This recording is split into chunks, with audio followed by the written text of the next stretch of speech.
ลาเพียงใดมานั้นต้องการใจสู้เพื่อชีวิตนี้ที่เหลือขอมอบให้ลูกเพียงคนเดียว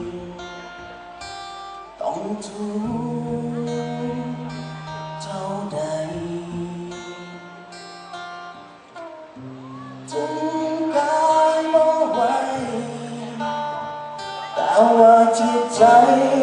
นั้นยังพร้อมสู้เพื่อให้ลูกนั้นสุขสบาย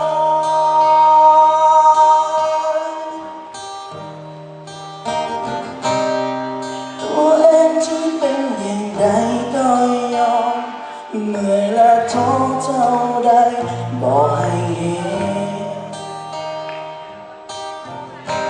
ถึงต้องทุกข์มาก็ยอมให้เป็นเพื่อชีวิตของลูกบุญคุณนี้นั้นแสนกว้างใหญ่สุดหัวใจที่เขาได้เป็นลูกแม่ลูกขอกราบจากคุณเหมือนดังดาที่ลูกมาจนลืมสู่ก็สุขใจที่เป็นลูกแม่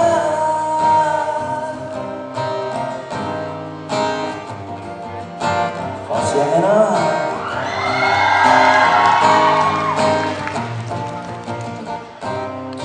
ตัวเองจะเป็นอย่างไร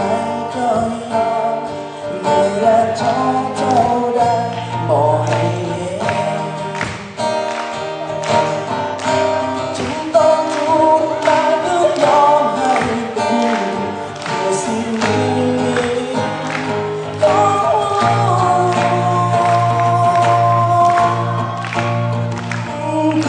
นนี้นั้นแสนกว้างใหญ่สุดหัวใจที่เขาได้เป็นลูกแม่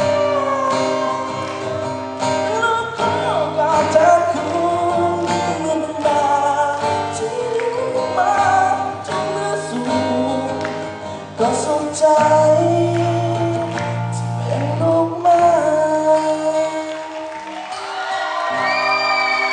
ขอบใจนะสุภาพทุกคนเลยนะครับที่เป็น